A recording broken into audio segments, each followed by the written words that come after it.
नमस्कार, देश दुनिया में आपका स्वागत है और मैं हूं आपके साथ लोकेश जगवानी। यूपी और बिहार में मानसून आया, लेकिन साथ में आफत भी लेकर पहुंचा और आसमान से गिरी बिजली के कारण दोनों ही राज्यों में कई लोगों की मौत की खबर सामने आ रही है।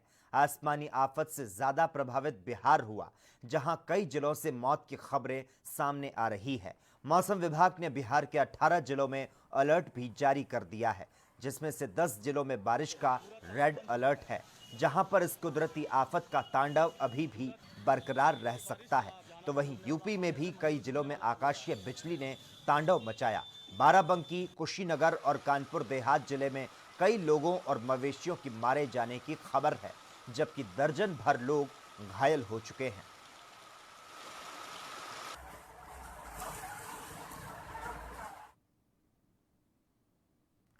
नेपाल के प्रधानमंत्री ओली भारत के साथ सीमा विवाद और नागरिकता को लेकर कड़े तेवर अपना रहे हैं, लेकिन अब प्रधानमंत्री केपी शर्मा ओली की पार्टी टूट की कगार पर पहुंच चुकी है। नेपाल की सत्ताधारी कम्युनिस्ट पार्टी के कार्यकारी चेयरमैन पुष्प कमल दहल प्रचंड ने पीएम ओली की आलोचना की और इसके बाद उनसे अब इस्तीफे की मांग की है। प्रचंड ने ओली को चेतावनी देते हुए कहा कि अगर पीएम ने इस्तीफा नहीं दिया तो वह पार्टी को तोड़ देंगे। लेकिन खबरें यह भी है कि पीएम ओली ने अपने पद से इस्तीफा देने से इनकार कर दिया है। प्रचंड को पार्टी के भीतर खूब समर्थन मिल रहा है। पार्टी के 2 पूर्व पीएम और कई सांसदों ने ओली के खिलाफ मोर्चा खोल दिया है। तो वहीं नेपाल की जनता में कोरोना वायरस की त्रासदी को लेकर ओली सरकार के खिलाफ जबरदस्त गुस्सा है। अब ओली अपने देश और अपनी पार्टी दोनों जगहों पर घिर रहे हैं।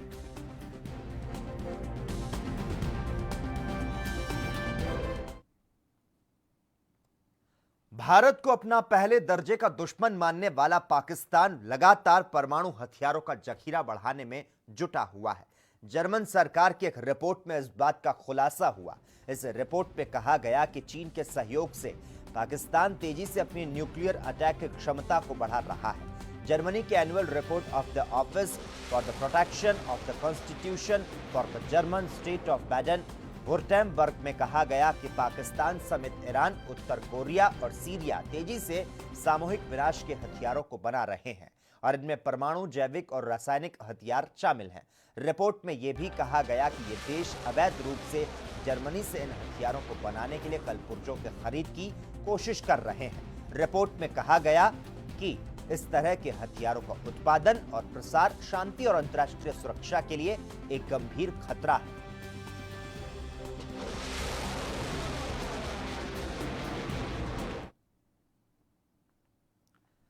पाकिस्तान के विदेश मंत्री शाह महमूद कुरैशी ने भारत पर आरोप लगाया कि वह चीन के साथ सीमा विवाद से अपने विपक्ष का ध्यान भटकाने के लिए उनके देश पर हमले की साजिश रच रहा है। भारत ने एक दिन पहले पाकिस्तान से कहा था कि वह नई दिल्ली स्थित अपने उच्च आयोग में कर्मचारियों की संख्या में कटौती करे। पाकिस्तान के विदेश मंत्री शाह महमूद कुरैशी ने पाकिस्तानी चैनल से बातचीत करते हुए ये सब कहा। उन्होंने दावा किया कि पाकिस्तान के खिलाफ भारत फॉल्स फ्लैग ऑपरेशन शुरू करने का बहाना ढूंढ रहा है, लेकिन उन्होंने इसका कोई ब्यौरा नहीं दिया और ना ही कोई सबूत दिया। उन्होंने चीन के साथ सीमा विवाद और गलवान घाटी में 20 भारतीय जवानों के शहीद होने की घटना को लेकर नरेंद्र मोदी सरकार के आलोचना का सामना करने का जिक्र करते हुए कहा कि भारत में विपक्ष सवाल उठा रहा है कि उनकी सरकार जवाब नहीं दे सकती है।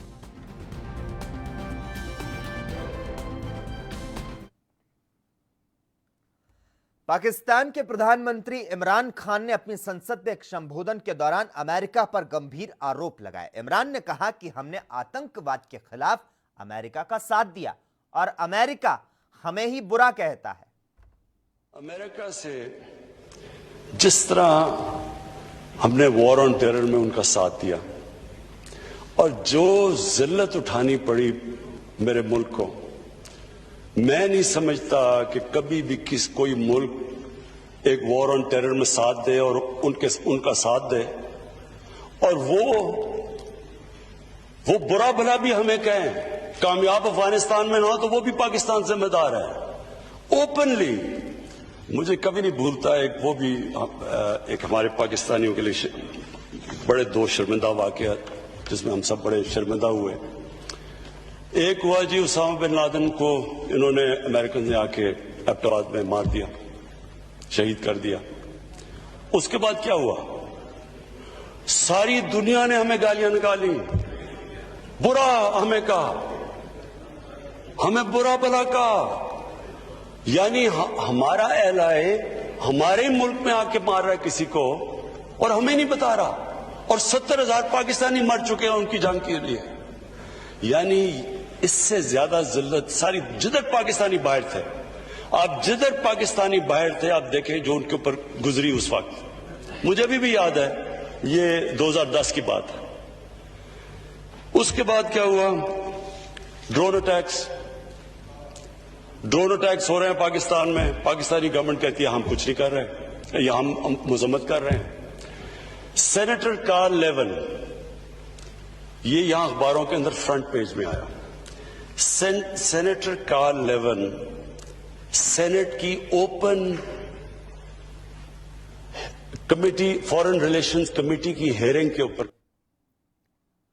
अब भारत चीन के बीच बने हुए मौजूदा तनाव पर ब्रिटेन के प्रधानमंत्री बोरिस जॉनसन का बयान सामने आया है। जॉनसन ने पूर्वी लद्दाख में तनातनी को बहुत ही गंभीर और चिंताजनक स्थिति बताया। पीएम जॉनसन ने भारत और चीन से अपने सीमा मुद्दों को हल करने के लिए बातचीत करने का आह्वान किया। उन्होंने कहा कि ब्रिटेन स्थिति पर करीब से नजर रख रहा है। आपको बता दें, कंजर्वेटिव पार्टी के सांसद फ्लिक ने एक राष्ट्रमंडल सदस्य और दुनिया के सबसे बड़े लोकतंत्र के बीच विवाद से ब्रिटेन के हितों पर पड़ने वाले असर को लेकर सवाल पूछा था।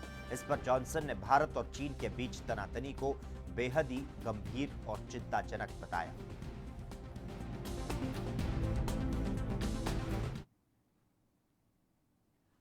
कोरोना वायरस को लेकर अमेरिका चीन पर लगातार हमलावर है। साउथ चाइना सी को लेकर अमेरिका और चीन आमने सामने है, तो वहीं अब भारत और चीन में बढ़ रहे विवाद को लेकर भी अमेरिका लगातार चीन पर निशाना साध रहा है। अमेरिका ने अब सीधे तौर पर चीन के राष्ट्रपति शी जिनपिंग पर निशाना साधा। दरअसल अमेरिका के राष्ट्रीय सुरक्षा सलाहकार रॉबर्ट ओब्रायन ने कहा कि चीनी कम्युनिस्ट पार्टी के महासचिव शी जिनपिंग खुद को सोवियत तानाशाह जोसेफ स्टालिन के उत्तराधिकारी के रूप में देखते हैं, यानी वो खुद भी तानाशाह हैं।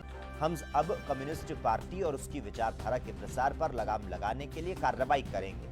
अमेरिका अब चीन की कम्युनिस्ट पार्टी के कारण पैदा होने वाले खतरों को लेकर सचेत हो गया है।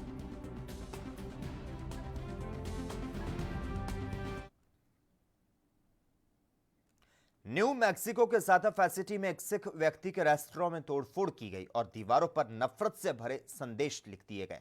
मिली जानकारी के मुताबिक इंडियन पैलेस नाम के रेस्टोरेंट में इस तोड़फोड़ में करीब $1 लाख का नुकसान हुआ है। स्थानीय पुलिस और FBI इस घटना की जांच कर रही है। Sikh American legal defence and education fund ने इस घटना की निंदा की है।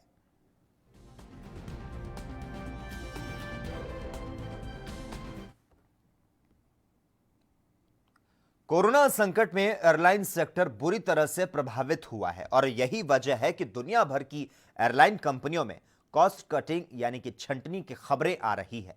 ताजा मामला ऑस्ट्रेलिया के दिग्गज एयरलाइन क्वांटास का है। जानकारी के मुताबिक इस एयरलाइन ने 6000 नौकरियों की कटौती की योजना बनाई है और इसके अलावा क्वांटास ने अपने 15,000 कर्मचारियों को छुट्टी पर भेजने का फैसला लिया है। इसके अलावा क्वांटास एयरलाइन का इरादा अपने 100 विमानों को 1 साल या उससे अधिक समय तक खड़ा करने का है।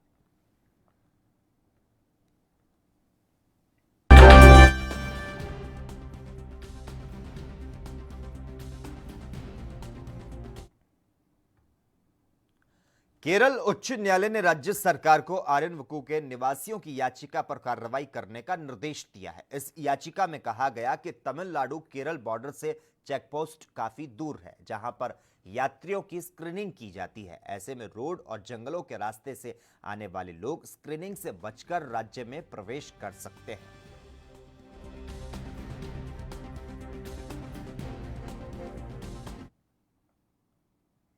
देश दुनिया में खबरों का सिलसिला लगातार जारी रहेगा। यहां हम रुकते हैं एक छोटे से ब्रेक के लिए।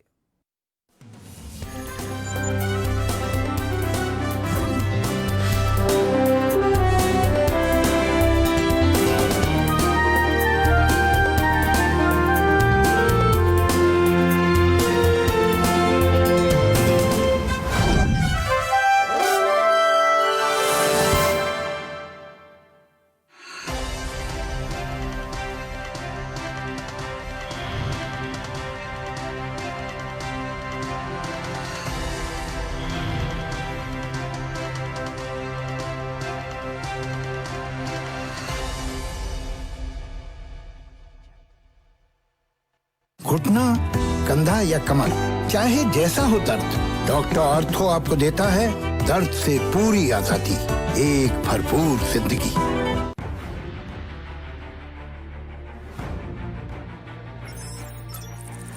खबर चाहे सियासत की हो या सरकार की, खबर चाहे भ्रष्टाचार की हो या गुनहगार की, दिन भर में क्या रहा देश जगत का हाल, किस मुद्दे ने बनाई किसकी सरकार, रखते हैं हम सब पर नजर, पहुंचाते हैं हम हर खबर। हम हैं ANB न्यूज।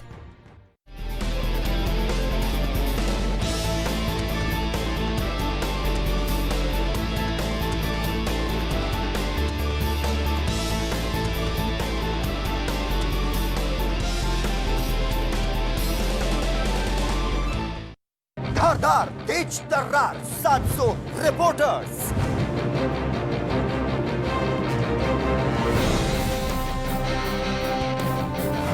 निडर, बेखौफ, निर्भीक, 7 पत्रकार,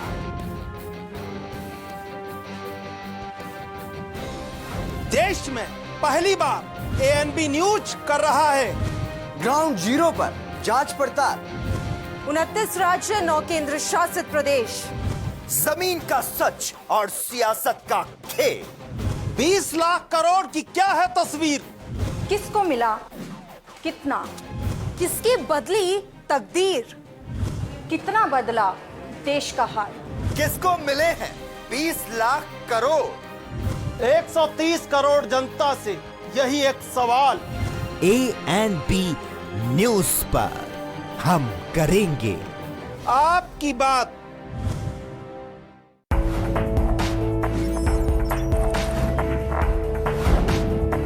कम ब्रेक और ज्यादा खबरों के साथ देखिए ANB news in channel number पर।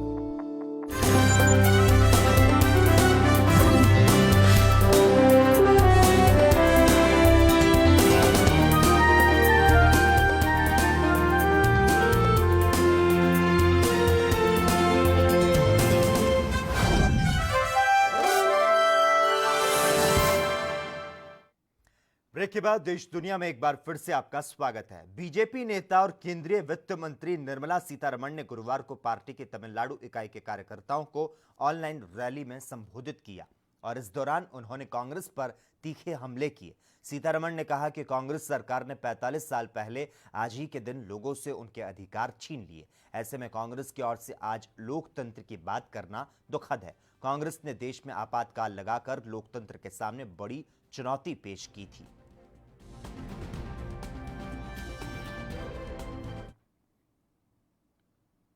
पेट्रोल और डीजल की कीमतों में लगातार बढ़ने के विरोध में आज कांग्रेस सड़कों पर उतरी, तो वहीं उत्तराखंड के देहरादून में मानव श्रृंखला बनाकर विरोध जताया गया। इस कड़ी में कांग्रेस प्रदेश अध्यक्ष प्रीतम सिंह ने कहा कि कांग्रेस का यह राष्ट्रव्यापी प्रदर्शन है। इसके तहत प्रदेश में कांग्रेस हर एक जिले में प्रदर्शन करके अपना विरोध जताएगी।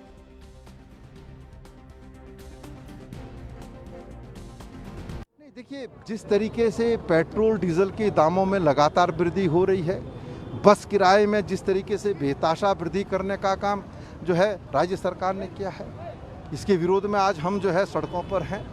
मानव श्रृंखला के माध्यम से हमने केंद्र राज्य सरकार का ध्यान इस ओर आकर्षित करने का काम किया है कि पेट्रोल डीजल के दाम आसमान छू रहे हैं, गरीब आदमी का जीना दुर्लभ हो गया है, महंगाई अपने चरम पर है। तत्काल प्रभाव से पेट्रोल डीजल के दाम नियंत्रित करे, कम करने का काम करे और गरीब आदमी पर जिस तरीके से मार पड़ रही है, कोरोना की मार, ऊपर से जो है पेट्रोल डीजल में महंगाई की मार जो है सरकार ने देने का काम किया है, तो निश्चित रूप से हम मजबूत और जिम्मेदार विपक्ष हैं। सरकार के ध्यान इस ओर दिलाने का हम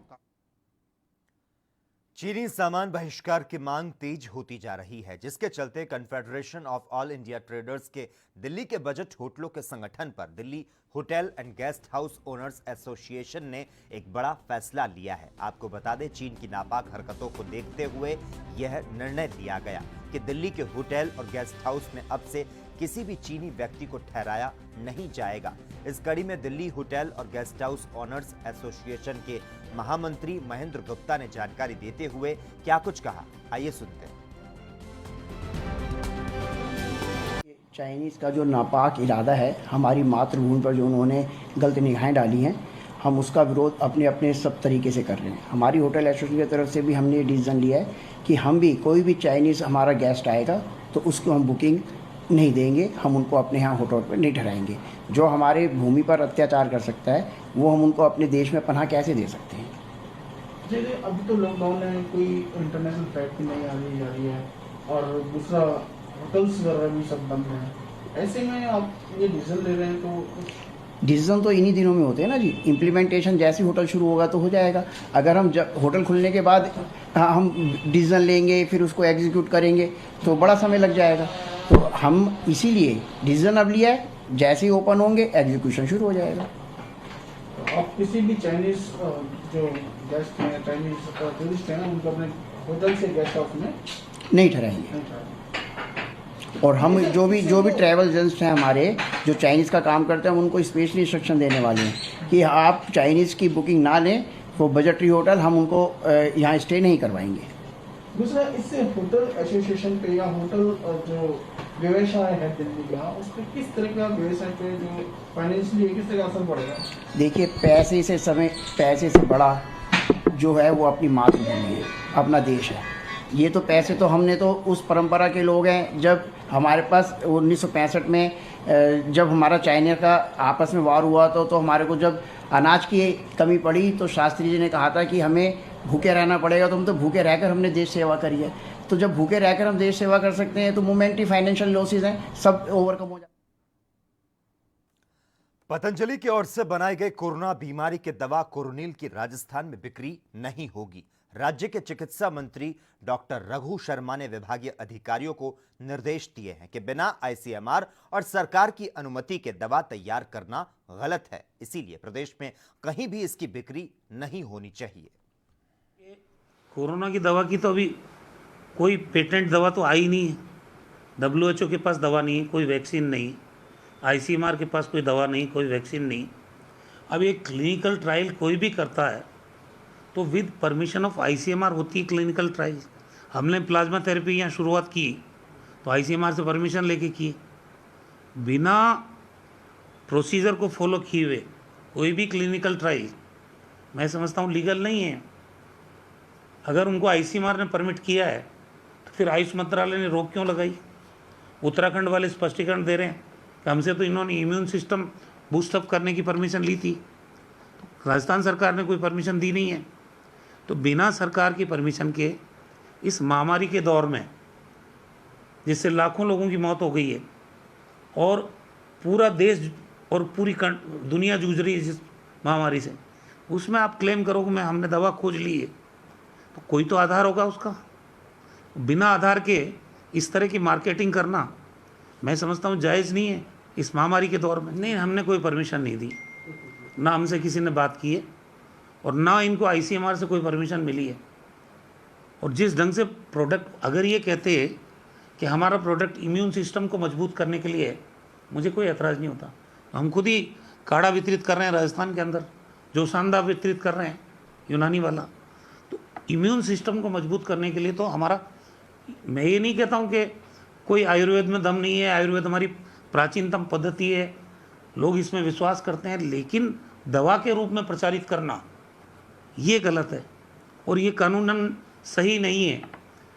आपको ICMR से ट्रायल की परमिशन लेनी चाहिए, फिर आपकी ट्रायल की रिपोर्ट आप ICMR में दो, उसके बाद वो इसकी जांच करें। फिर दुनिया में इस सारे लोग बैठे हुए हैं आज इसकी तलाश में कि कोई दवाई आए, वो अगर इसको वैलिड माने कि हाँ ये क्योर के लिए ठीक है। अब आप दावा कर रहे हो 7 दिन में ठीक हो, 7 दिन में तो हमारे यहाँ जो एसिम्प्टोमेटिक केसेस थे ऑटोमेटिक क्योर हो गए। वो कई जिनका इम्यून सिस्टम ठीक था 2-3 दिन में भी नेगेटिव आ गए वो पॉजिटिव से, तो 14 दिन में तो वैसे ही ठीक हो जाते हैं मरीज बिना किसी दवाई के। मेरा मतलब ये है कि इम्यून सिस्टम मजबूत करने के लिए अगर आप बात कर रहे हो तो कोई ऐतराज़ नहीं है, लेकिन अगर दवा के रूप में आप इसको बेचोगे। उधर असम में कोरोना वायरस के 88 नए मामले सामने आए और इसके साथ ही राज्य में मरीजों की संख्या 6,370 हो गई। राज्य के स्वास्थ्य मंत्री हेमंत बिस्वा शर्मा ने गुरुवार को इसकी जानकारी दी। राज्य में कुल 2,400 एक्टिव केस हैं, जबकि 3,958 मरीज ठीक हो चुके हैं। 9 लोगों की अब तक मौत हो चुकी है। 3 मरीज राज्य से बाहर चले गए और इस बीच कोरोना के नेगेटिव टेस्ट के बाद बुधवार रात अस्पतालों से 196 और मरीजों को छुट्टी दे दी गई। कुल संक्रमण से उभरे मरीजों की संख्या 3,958 हो गई। राज्य में रिकवरी रेट 63% है।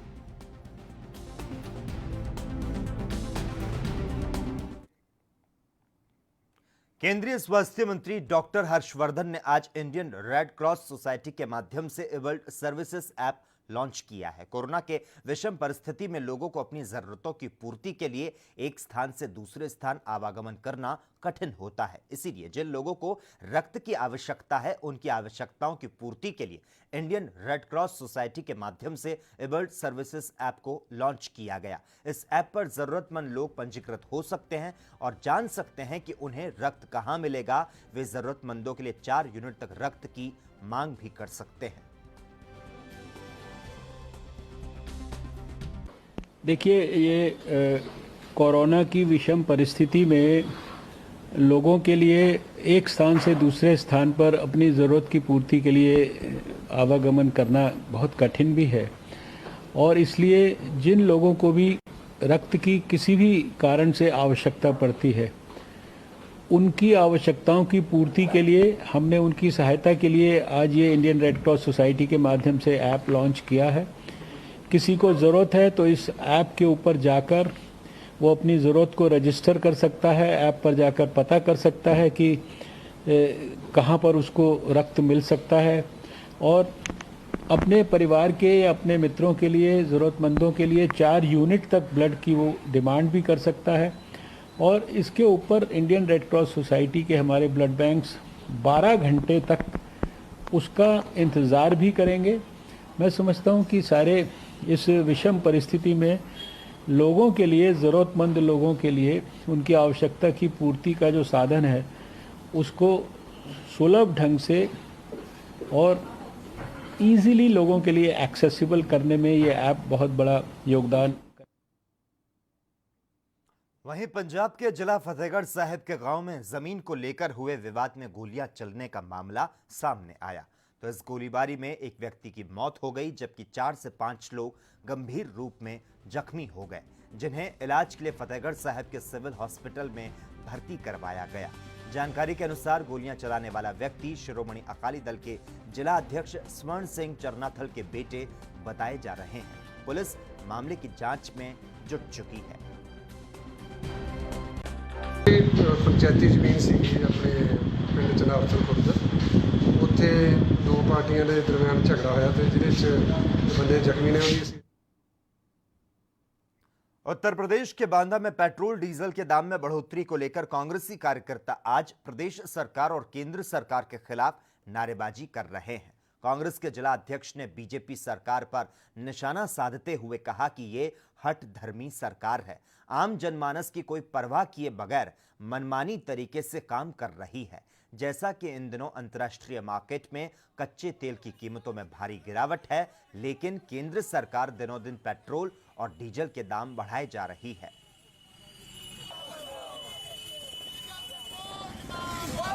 हम लोग उत्तर प्रदेश कांग्रेस अध्यक्ष आदरणीय अजय कुमार लल्लू जी के आह्वान पर हम लोगों ने जो डीजल और पेट्रोल की मूल्यों पर वृद्धि हो रही है, लगातार रोज कहीं 50 पैसे कहीं 60 पैसे पेट्रोल और डीजल की वृद्धि हो रही है। अधिक तो तब हो गई जब आप देख रहे हैं कि स्वतंत्रता के बाद पहली बार पेट्रोल से आगे कहीं डीजल के दाम हो गए हैं। शर्म आनी चाहिए इस भाजपा सरकार को। मोदी जी जब आते हैं चुनाव में घोषणा करते हैं कि यदि सरकार डीजल पेट्रोल के दाम बढ़ेंगे तो मैं इस्तीफा दे दूंगा। हम लोग आज ये मांग कर रहे हैं और ये सांकेतिक प्रदर्शन किया हम लोगों ने। आप देख रहे हैं कि हम मोटरसाइकिल हम लोग टांगे में लेके चल रहे हैं और कार को हम लोग धक्का दे करके लाए हैं। ये हम लोग को एहसास दिलाना चाहते हैं कि लोग परेशान हैं, किसान परेशान है, मजदूर परेशान है। एक तो पहले लॉकडाउन के कारण परेशान है, दूसरा ये सरकार रोज पे रोज डीजल और पेट्रोल के दाम बढ़ाए जा रहे हैं, जिससे व्यापारियों पे बोझ पड़ेगा, किसानों पे बोझ पड़ेगा, हर वर्ग पे बोझ पड़ेगा। हमारी मांग ये है कि तत्काल से तत्काल, जल्द से जल्द पेट्रोल और डीजल के दाम कम किए जाए, अन्यथा ये सरकार अपने पद से इस्तीफा दे दे। ये सरकार रहने के काबिल नहीं। जम्मू कश्मीर के सोपोर में सेना ने अपना तलाशी अभियान चलाया और इस अभियान में आतंकियों के साथ सुरक्षा बलों की मुठभेड़ हुई। इस मुठभेड़ में सेना ने 2 आतंकियों को ढेर कर दिया। सुरक्षा बलों को इलाके में आतंकवादियों की मौजूदगी की खुफिया जानकारी मिली थी।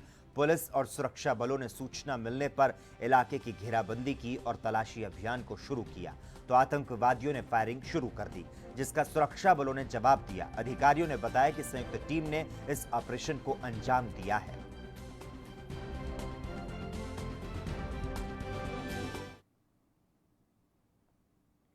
दुनिया की सबसे बड़ी टेक्नोलॉजी कंपनी गूगल ने अपनी प्राइवेसी पॉलिसी में बदलाव किया है। नए सेटिंग के तहत अब गूगल आपकी सर्च, लोकेशन हिस्ट्री और वॉइस कमांड्स के डेटा को 18 महीने के बाद ऑटोमेटिकली डिलीट कर देगा। यह फीचर पहले से भी उपलब्ध था, लेकिन यूजर्स को सेटिंग्स में जाकर इसे ऑन करना पड़ता था।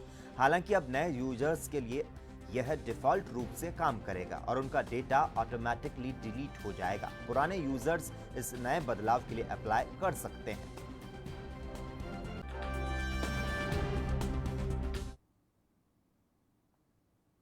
और इसी के साथ ही देश दुनिया में इतना ही, लेकिन तमाम अहम खबरों के लिए लगातार आप जुड़े रहिए और देखते रहिए ANB न्यूज़।